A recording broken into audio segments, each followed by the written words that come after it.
My name is Ren Calloway, and I am 36 years old. And I want to tell you about the Tuesday morning I sat in an attorney's office in Merle, Virginia, and heard my father's will give 240 acres of Callaway land to my brother Cole, and about what happened when the attorney turned the page and placed a second document on the table that nobody in the room had seen before. I need to start with the land before I start with the will, because the land is the center of this story, and you cannot understand what the document meant without understanding what the land was first. The Callaway farm had been in my family since 1948, when my great-grandfather purchased 240 acres in the Shenandoah Valley of Virginia with money he had saved across 20 years of work and a loan from his brother, and this specific, determined optimism of a man who believed that owning land was the only kind of security that could not be taken from you by circumstances. He had been right about that in ways that the subsequent 4 generations had continued to demonstrate. My grandfather had worked it. My father, Thomas, had worked it, rising before dawn for 60 years in the specific, committed way of someone for whom the land was not a livelihood, but an identity. He did not farm because it was profitable. He farmed because he was a Callaway, and Callaways worked the land, and the land produced what it produced, and you showed up for it regardless. My brother Cole was 39. He had grown up on the farm the same way I had, summers and weekends, and the specific education of children raised in proximity to animals and weather and the unforgiving arithmetic of seasons. He had left at 18 for college and had not returned in any sustained way since. He lived in Richmond now, had for 20 years, worked in commercial real estate, had built a comfortable life in the city that he had organized entirely around the city and not at all around the farm. He came home for holidays. He called our father on birthdays and on the occasions when our father called him. He was not estranged. He was simply gone, in the way that children who leave rural places sometimes go, completely and without looking back, understanding on some level that looking back makes the leaving harder. I had not left. I was not the stay-behind child in the sentimental sense that people sometimes romanticize, the dutiful daughter who sacrificed her own ambitions for family obligation. I had my own life in Charlottesville, an hour and a half from the farm. I had a career in agricultural consulting that I had built around the knowledge I had acquired showing up at the farm for 15 years. I had made the choice to stay in proximity every single week, not because I was asked to, and not because I was obligated to, but because the land required what it required, and I was willing to provide it, and nobody else was there. Every weekend for 15 years, I drove 90 minutes each way. I helped with whatever the season required, planting, harvesting, equipment maintenance, the constant ongoing work of keeping a farm operational when the primary farmer is aging and his hip is too bad for certain terrain, and his judgment is still sound, but his body is increasingly not. I had fixed the east fence line in the rain. I had learned to service the tractor from a YouTube tutorial because my father believed paying someone to do something you could figure out yourself was a character failure. I had organized 3 harvests. I had managed the cattle rotation for 2 years when my father's health had made that level of physical work unadvisable. I had done all of this knowing in the specific, quiet way you know things your family has communicated without saying them, that the farm was going to go to Cole. My father, Thomas, was not a cruel man. I want to say that clearly because the story I am about to tell could suggest otherwise if I am not careful about the framing. He was a man formed by a specific time and place and a specific set of beliefs about how families worked and what sons carried and what daughters did and did not inherit. He had never articulated these beliefs directly. He did not need to.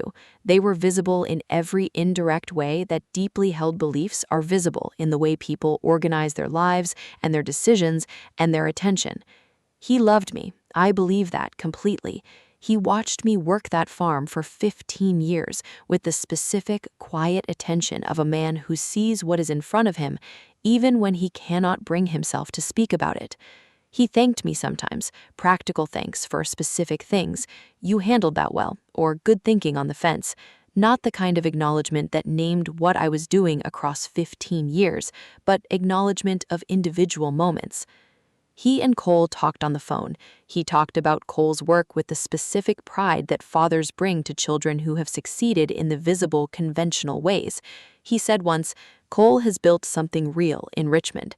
He said it at the dinner table on a Sunday when I had driven in from Charlottesville that morning and was going to drive back that evening.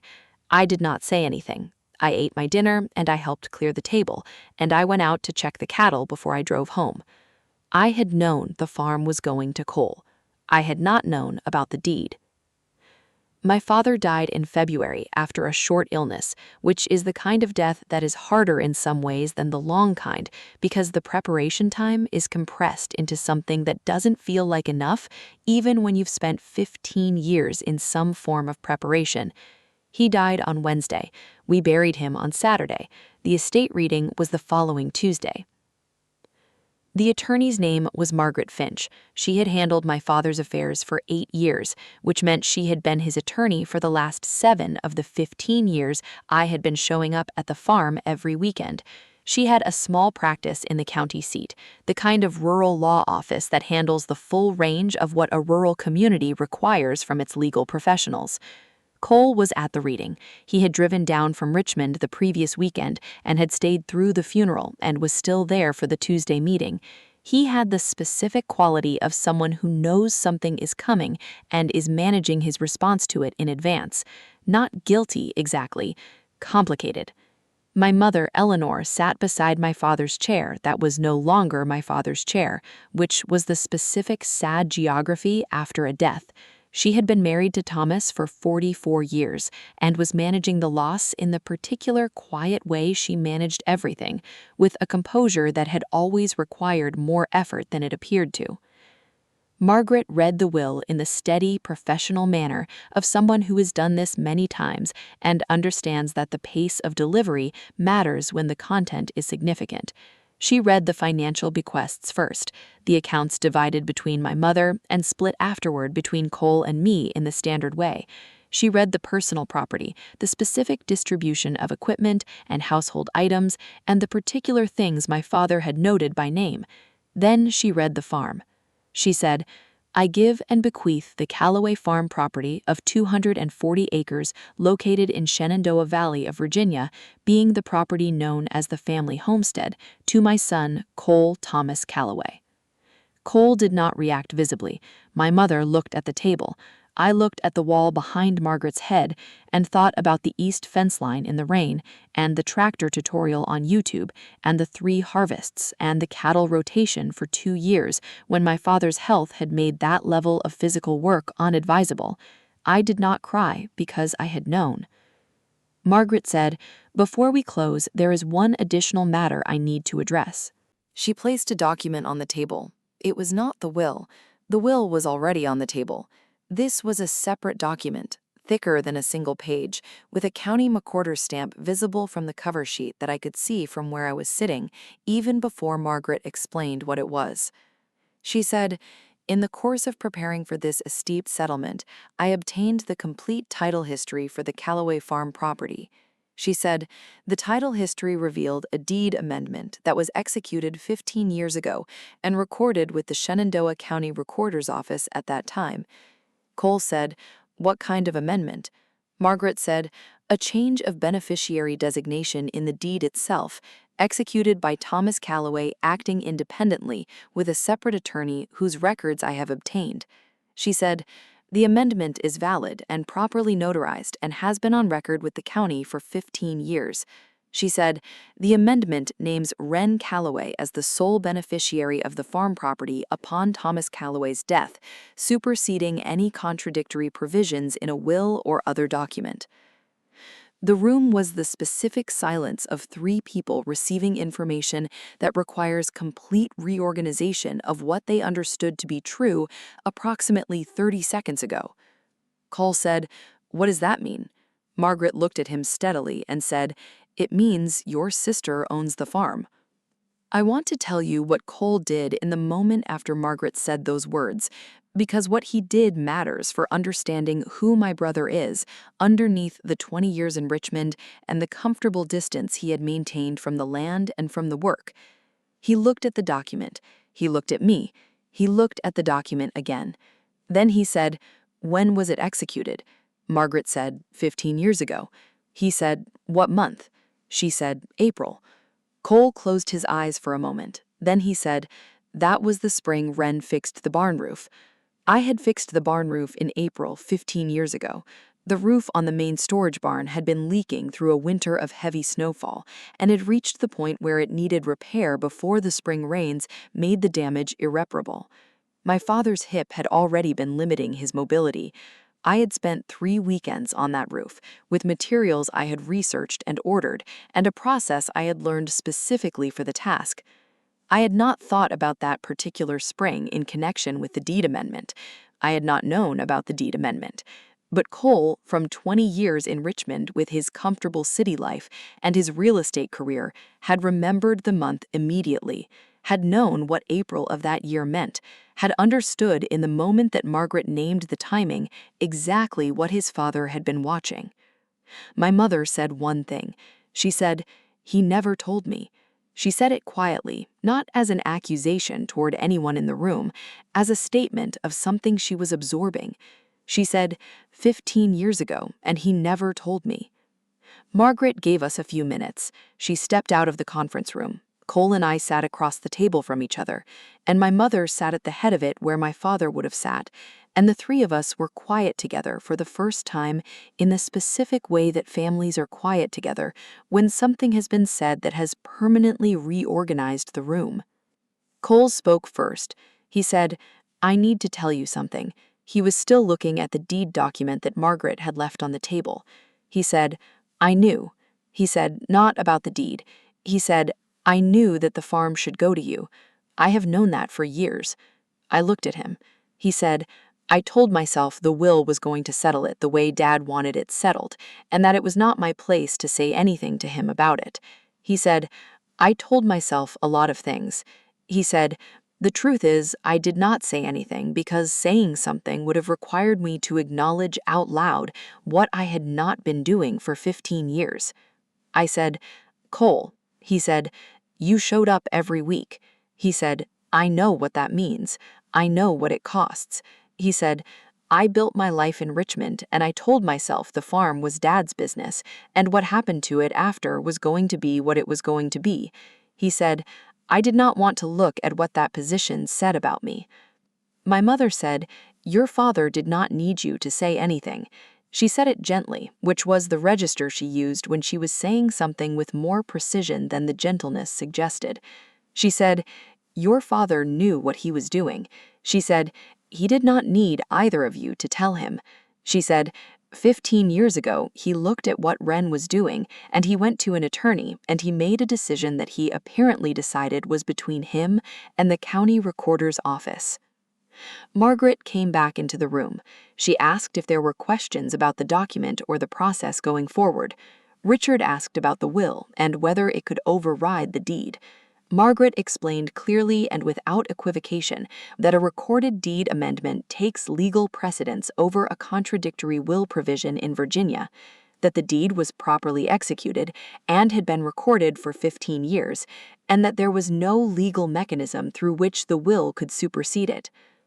Cole said, "I am not contesting it." He said it immediately, before I had said anything, before my mother had said anything. He said, "I want to be clear about that." He looked at Margaret and then at me and said, "I am not contesting the deed." He said, "It is right." I said, "Cole." He said, "It is right, Wren." He said, 15 years is a real thing." He said, "I have been in Richmond for 20 years, and I came home for Christmas and I called on birthdays, and the farm did not stop needing things because I was not there to do them." He said, "You did them." He said, "Dad knew." He said, "That's why the deed says what it says." My mother was not crying in any visible way, but something in her face had settled in the specific way things settle when a long-held tension had finally resolved. She said, Thomas was not a man who said things directly. She said, "You both know that." She said, "But he was paying attention. He was always paying attention." She said, "The deed is what he had to say." I sat with that for the rest of the meeting, and for the drive back to the farm afterward, and for most of the following week. My father had not been able to say it directly.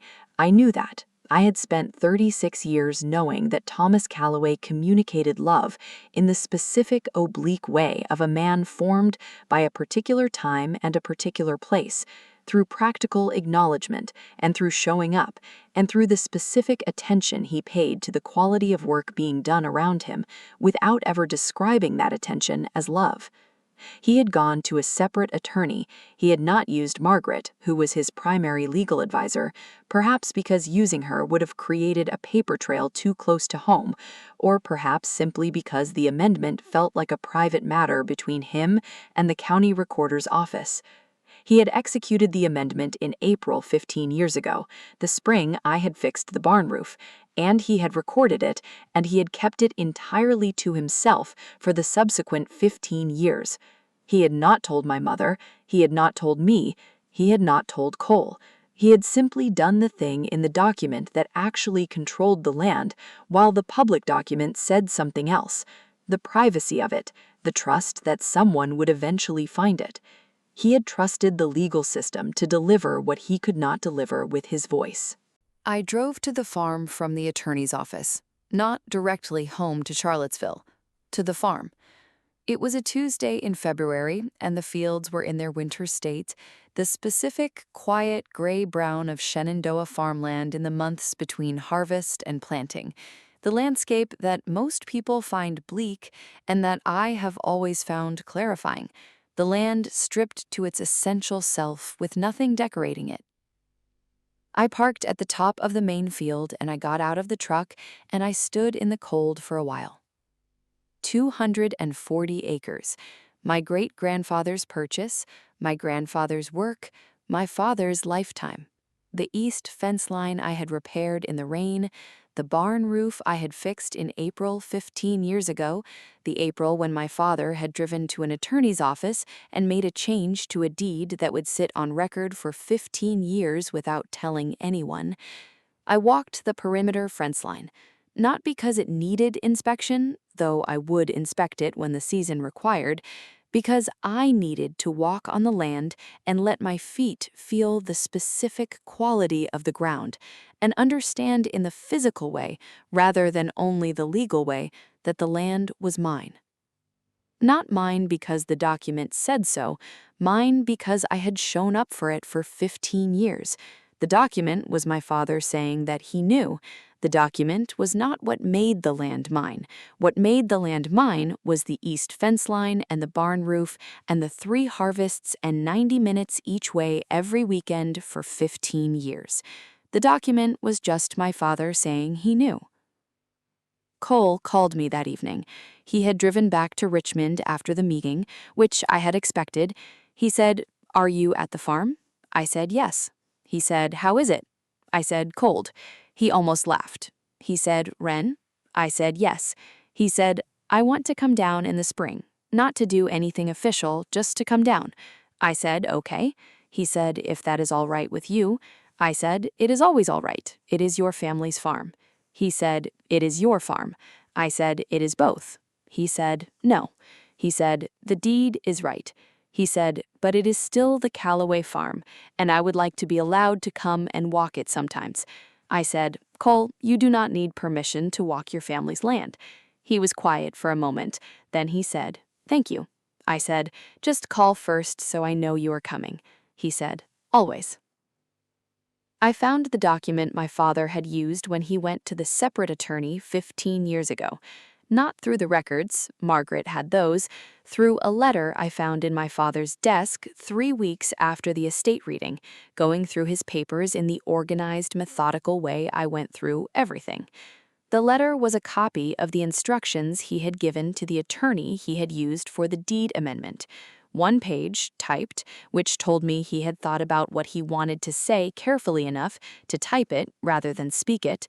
The instructions were legal language for most of the page, At the bottom, in the section where the attorney had asked him to explain his reasoning for the amendment in order to establish intent in the documentation, my father had written 3 sentences. He wrote, "My daughter Wren has shown up for this land every week without being asked. She has learned what the land requires, and she has provided it. She is the one who will know how to keep it." 3 sentences, my father's complete statement of everything he had understood about me and about the land and about who belonged to what. She is the one who will know how to keep it. I wake up every morning and I read those 3 sentences and I go out to the land and I keep it. That's the whole story. That's what he left me. Drop your city in the comments. Hit subscribe. I will see you in the next one.